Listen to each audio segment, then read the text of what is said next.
प्रणाम प्रभु जी। हाँ जी प्रभु जी प्रणाम। प्रभु जी, स्वरूप निष्ठा में हम्म। आपने एक उदाहरण दिया था कि हम्म। जो आपके अंदर प्रकाश का जो दिया है, अंधेरे हम्म। की इतनी औकात नहीं कि वह आपको आपके उस दिए को बुझा सके। तो उसी बराबर। से एक प्रश्न है। ऐसा ऐसा छोटा सा दिया यदि जल जाए, ये हाँ। टॉपिक मतलब, हाँ। तो अब मेरा क्वेश्चन ये है कि उस साधारण व्यक्ति के मन में वो दिया कैसे जलेगा जिसे सतपुरुष का या सत्संग का सानिध्य ही ना मिले। हाँ, ये बड़ा अद्भुत बात है कि जब तक वो, देखो इसको बीज से कंपेयर करो। एक बीज है, उसमें सारी क्षमता है, वो वृक्ष बनने की सारी क्षमता है, लेकिन अगर उसको जमीन न मिले तो काम नहीं बनेगा। जमीन मिले लेकिन पानी न मिले तो भी काम नहीं बनेगा। प्रॉपर न्यूट्रिशन, प्रॉपर हवा न मिले तो भी काम नहीं बनेगा। सूर्य प्रकाश भी चाहिए, यानी बहुत सारा कुछ चीज चाहिए तभी वो बीज अंकुरित होता है। अगर उसको डिब्बी में रख दो तो अंकुरित नहीं होगा, सड़ जाएगा। इसीलिए सानिध्य जरूरी है, वातावरण जरूरी है।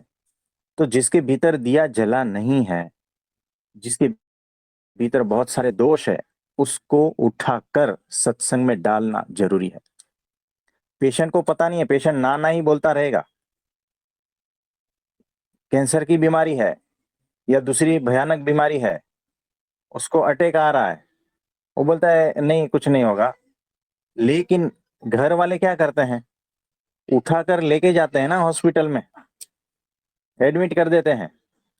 तो बिना सत्संग का दिया जलेगा ही नहीं। बिना सत्संग का भीतर जो बीज है ना, वो बीज सड़ जाएगा और तुम्हारा मृत्यु हो जाएगा और इस दुनिया से चले जाओगे। तो बिना भीतर परमात्मा का बीज अंकुरित हुए लोग यहां से चले जाते हैं।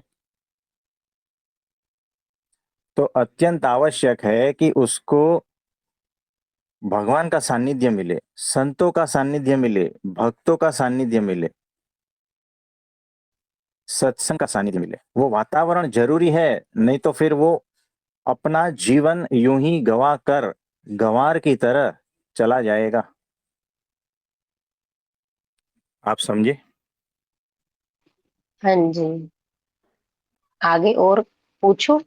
हाँ जी, पूछिए। ऐसे अनंत जीव हैं जिनका हम्म। जीवन में कोई लक्ष्य नहीं है। हम्म। जैसे मैं आपके सत्संग से जुड़ी, तो मुझे हम्म। इस बारे में कुछ नहीं पता था, कोई लक्ष्य नहीं था। आपने मुझे मेरे लक्ष्य से अवगत करवाया। हाँ जी। तो जब मुझे इस बारे में कुछ पता ही नहीं था, तो क्या ऐसे जीव को सतपुरुष खुद ढूंढ कर निकाल लेता है? देखो, वो क्षमता होती है। ये मार्केट में जो है ना, बहुत सारे बीज पड़े हैं।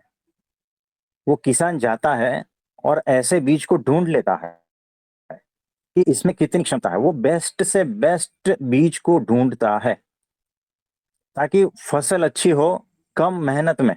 आप समझे? वैसे ही गुरु जो है ना, वैसे शिष्य को, वैसे मुमुक्षु को ढूंढता है ताकि उसके भीतर की क्षमता पूरी तरह से बाहर आ सके और उसके भीतर परमात्मा को प्रकट करने का समय मिल सके।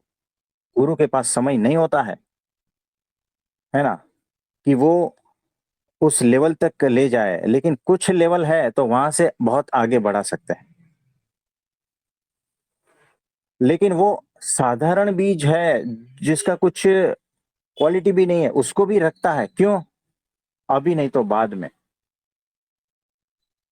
आप समझे? यानी वैसे जीव को भी जो है ना, भगवान रखते हैं, गुरु रखते हैं, सत्पुरुष रखते हैं कि इस जन्म में नहीं तो अगला जन्म उसका अच्छा हो जाएगा। अगर इस जन्म में मेरा सानिध्य प्राप्त नहीं हुआ तो अगला जन्म उसका बिगड़ जाएगा, ये भी जन्म बिगड़ जाएगा। इसीलिए करुणावश वो अपने साथ रखता है, सत्संग में रखता है। ये हमारे गुरु की बहुत बड़ी करुणा है। ये अक्षर ब्रह्म सत्पुरुष की बहुत बड़ी करुणा है। आप समझे? तो जिसकी क्षमता नहीं है ना, उनको भी साथ लेके चलते हैं। ऐसा है।